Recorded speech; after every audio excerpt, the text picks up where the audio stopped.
Welcome to The Topic, where we highlight Houston Community College, our students, our programs, and our reach into the community. I'm Todd Duplantis. Thanks for joining us this afternoon. We are live every Tuesday afternoon at 1 p.m. Central Time when HCC is in session. And you can also find us in social media. Look for us as Houston Community College District. You can follow us in social media and also subscribe to our YouTube channel, where you'll get notifications when our new shows are posted.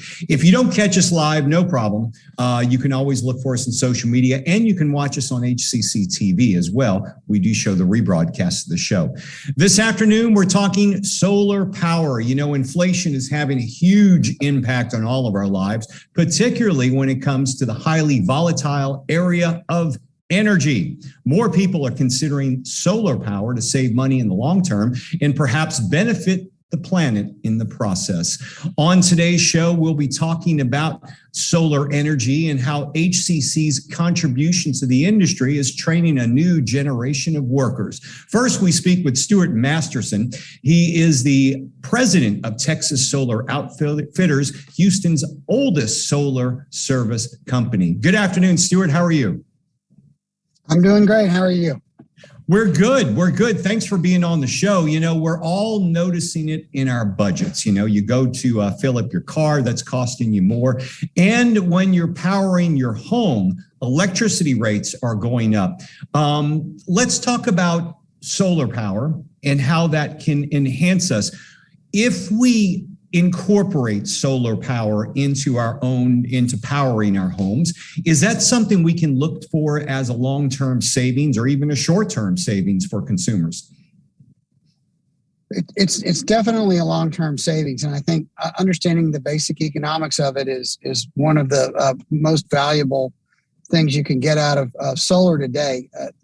Just for your normal electricity at your house, the primary source of fuel is natural gas. Well, natural gas has gone from $2 to over $5. Yeah. So that means that your energy rates are going to go up. And even if you're on a contract, the contracts are typically only 12 months long. So Everybody, when they renew, they're going to end up with much higher rates than they're paying now. I mean, it could be as high as double of what you were paying before.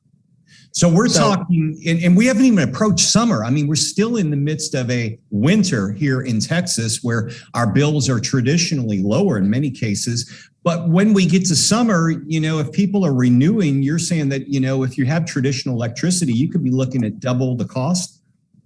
Yeah, it's going to be a bloodbath this summer when we have a hot summer and there's not enough production and rates are going to go up.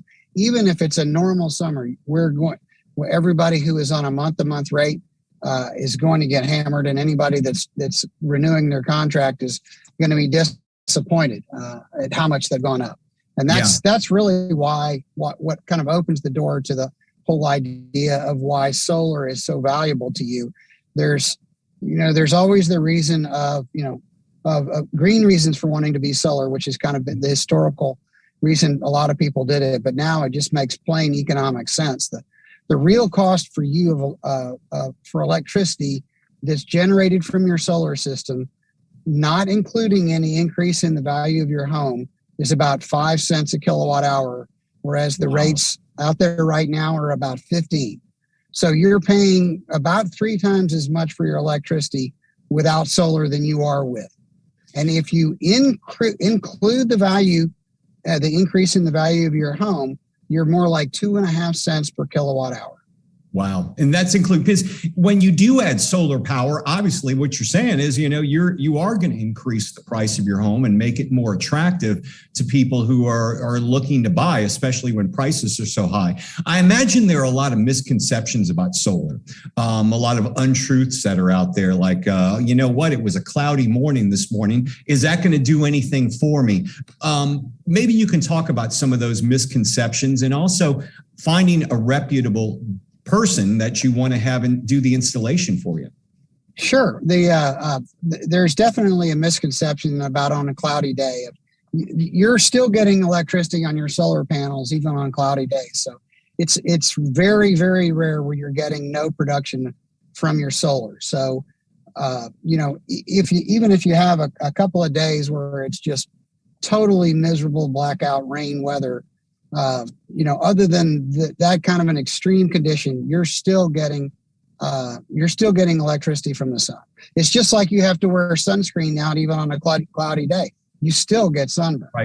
Right. So, there was a time when I lived in an older house in the Heights, and it seemed like every other day I'd hear at the door, somebody's, and the dogs would bark like now, but somebody would be asking, wanting to repair my roof or look at my roof. Are we facing a time where people are going to be going around trying to sell you solar installation? And how do you go about finding a reputable person? Because personally, I don't want somebody knocking on my door looking to sell me solar power, but I imagine that could be coming if you have a house. It's actually pretty common out there in the industry now, where they're knocking on doors or they're calling you consistently to try to get you to buy solar from them. And what you end up finding is that most of these companies aren't actually doing the installation. They're just selling you a system. Yeah. And if they're doing it over the phone or online, they could be on the other side of the country selling it to you. It's very important that the company that you sign a contract with to put solar on your house is actually doing the installation. It's you don't want to. It's a long, complicated process. I mean, you have to do engineering. You've got to get permits. Right. You've got to get your material. You have to have people to install it. You have to get to permission from CenterPoint in the end to allow you to operate the system. And if you don't have a company that's been around for a while and is providing that service, you're putting yourself at risk. And in fact, we have a fair amount of our business is actually picking up the pieces from other people who've had trouble with the sales company that sold them the system to begin with. Yeah, it just seems like the nature of the beast. The more the service is needed, the more actors you're going to have out there trying to sell you something. I've only got a couple of minutes left, but I want to ask you about something called islanding, because islanding, I was looking in my notes here. Is this here in Texas, the grid goes down, and especially during a catastrophic event, are you able to function if you have a solar power, if, say CenterPoint goes out? So the existing product that's out on the marketplace, and if you put just solar on your home, when the grid goes down, the solar will not function. So you are without power. And this was a big part of the problems they had out in California over the last few years. The salesmen tell you, everything's going to be great, fine. And then as soon as the power goes out, you don't have it. So the idea behind islanding is that you have not only the solar, but you either have battery backup or you have a generator, so that you can function as an island without having to be with the grid being down. And that's in today's world, when you ask about reliability, it's really not about if anymore. It's really about when. Yeah. We have storms, all kinds, winter and summer. We have a poorly regulated industry in terms of how the government takes care of it. And at any time, the next big thing that's going to happen is we're going to find the whole grid shut down, but for cyber, for cyber reasons. And right. And when you have a system that's down for a week, not just a few hours, but for days and a week or a month, it's critical. So, it absolutely is. And interestingly, over half the systems now that we sell include battery backup with the solar. People want to make sure. So the pure economics of the solar side of it make great sense. Right. And then the safety part of it is whether you add some battery backup or a generator. That's the part that is, when you're protecting yourself in the bad situations. Stewart Masterson, president of Texas Solar Outfitters.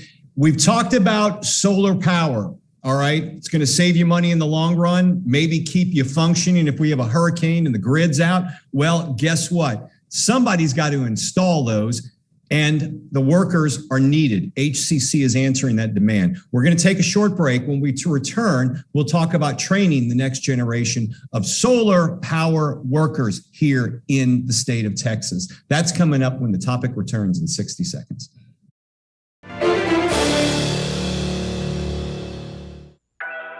Sometimes what you need just shows up. Houston Community College has your back, whether you're knocking out some basics or upping your game for a better job. Enroll today for spring classes and frame your future with HCC. For more than a year, we have kept you informed with more than 500 remote episodes. But now we're back, bigger and better with more news and more guests. Join us live every weekday at 10 a.m. on Facebook and YouTube, and on HCC TV at noon and 5 p.m. You can watch from anywhere. We go where you go.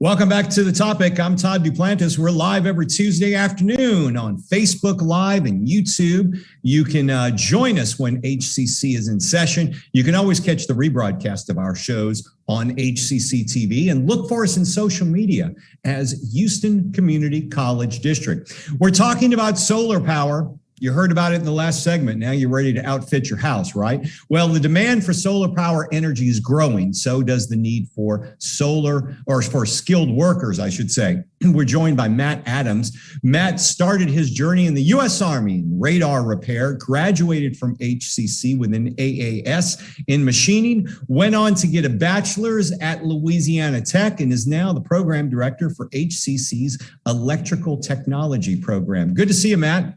Thanks for having me today, Todd. So overall energy technology program, tell us broad scope, what it is, and what we are doing here at HCC. Okay, well, for over 127 years, mainly electricity is focused on, if you want to call it meat and potato type electrical work, as far as residential, commercial, industrial like plants and manufacturing places like that. With that, we've gotten used to using power in a certain way. You know, you plug into the wall and you've got as much power as you can pay for. And so with solar, it's an emerging technology, even though they have theoretically been talking about it for 80 plus years. Right. But now it's actually a viability. So as we're going into this high demand field, we're trying to figure out where we need to be going from here as far as in the installation field. So solar makes up kind of one of our, if you want to call it, crown jewels in an emerging technology as this is becoming a reality. What has the interest been from our students in wanting to get this training? I remember back in the 80s and 90s, I had friends who were skilled in learning how to outfit homes to where you could plug in speakers to your walls, you know, and make sure you were connected with your whole system. Now, of course, that's done through Wi-Fi, but you know, there was a need for that. You know, I would imagine now there's a huge need for skilled workers who can do these installations. What's been the reaction for the students' interest in this? Oh, it's great. In fact, I guess this is my fourth semester teaching our solar classes, and it's interesting the diversity of student that we're getting, everybody from young people to older people to global people. I mean, I'm teaching students now from Africa, so it's interesting the different facets. But the other thing that we're having to focus on is, unlike speakers where it's, you know, kind of plug and play and it's not, you don't have to keep that in mind. With solar, it's not as easy because it's not just, let me put some solar panels on the roof and there. Yeah. There's a lot of STEM type things that go into science, technology, engineering, mathematics. And so you've got to understand your system. And in fact, the students in class will often hear me say, the only difference in solar systems is the size of your system and the equipment you use, but you have to understand the math behind that. What are the accreditations that our students will get through this program? Are there different levels of certifications? And are these certifications obviously nationally recognized where they could go work outside of the state of Texas if they wanted to? Oh, no, totally. inside the state of Texas, all our students apply for an apprentice license, which that means they can go out and work for some type of electrical company, solar included. But as of last semester, we got our NAPCEP. It's a PV associate entry level credential. NAPCEP is basically a powerhouse in green energy. They are in charge of solar and wind and directing it from giving it standards nationally. Now, if you go to another state, you would still have to get electrical license and stuff and things to do that because it's still an electrical trade. But it basically says this is a credential. Now, we only offer the PV associate, but there are ones above that, like professional installer, design, and things like that. Ours is just to get an entry level aspect into this field. And speaking of entry level, students could be making some serious money from what I'm reading as well. Oh yeah, I mean, it's unlike let's say a residential where you're doing it, you might start out 15 to 18 bucks an hour, commercial 18 to the low level 20s. Solar, I mean, you can literally make 20 to 25 and on up. It's not unheard of for people to make a really great living starting out. Granted, you've got to like being in the air, so you can't be scared of heights. And keeping in mind, you're dealing with some lethal electricity sometimes. In fact, I have one student that went to work for a storage battery company. He's working with 20,000 volts DC. So it's a little bit of danger, but it's a very interesting field. And you guys offer career placement. I would imagine these students could get jobs by the time they get certified. No, for sure. And going back to what Stewart was saying earlier is part of our job is to work with career to not just help the students get jobs, but to get jobs with people that are compliant with what the state of Texas has set up as far as guidelines, making sure that they have electrical contractor's license, making sure they have a master in place, making sure that they are in compliance because some of these people aren't, and there's not a lot of future in there. Matt, I wanted to ask you and maybe get your own personal opinion on this. There's a big controversial push in this country. Price of oil is going up dramatically. Gas prices are through the roof. People can't afford to fill up their cars. Yet it's going to take a lot to get this country to start all driving electric cars. Don't see that happening anytime soon. But from what I'm hearing from listening to both you and Stewart, getting a push to maybe convert our homes to solar power, that seems like a much less painful push for consumers in the short term. Do you agree with that? Or would you think that's something that you would go along with? When it comes to EV and solar, it's kind of a mixed bag. In fact, one of the great things about the class I teach is I tend to be a little bit more practical when it comes to solar. I believe in the technology, but we talk about this in class and the realities of it, because I don't want to tell people, oh, it's some fairy tale, but it is a reality. You can run your whole home. I'm waiting to see where it's going to go. But as far as to answer your question, I think we still have a little bit of way to go, because not only does the installer have to be educated, you have to have an educated populace that understand it so they don't get taken advantage of, and realize that the system can only do so much. Like, for instance, in class the other day, I had my students hook up 7 panels. We generated 3,900 watts. Well, that's about enough to run your air conditioning system if the sun's out with no battery. So it gives them an idea on what that looks like. But as a whole, it's not going to be as simple as just wiring your home. So there's a lot of education that needs to happen, both consumer-based and the worker-based. We've been talking with Matt Adams. He is our program director for HCC's Electrical Technology Program. We're talking solar power here on The Topic this afternoon. Matt, thanks for joining us. When we return, we're going to talk with a couple of our students who are now graduates making use of their education. Topic returns in 60 seconds.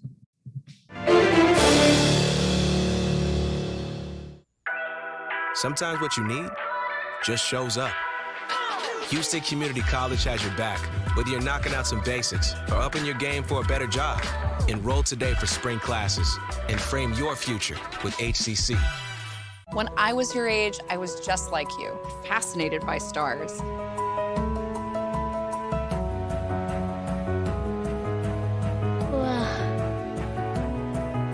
But now I get to search for life in the universe. And who knows, maybe life is looking for us too. So we're like aliens to them? Yeah. Does anyone want to be a scientist now? I do.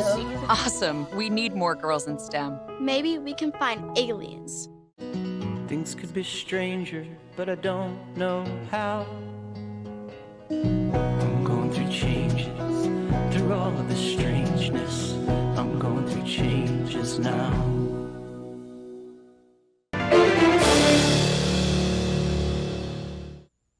Welcome back to The Topic. We're live every Tuesday afternoon, 1 p.m. on Facebook Live and YouTube. Watch the rebroadcast on HCC TV. Follow us in social media as Houston Community College District.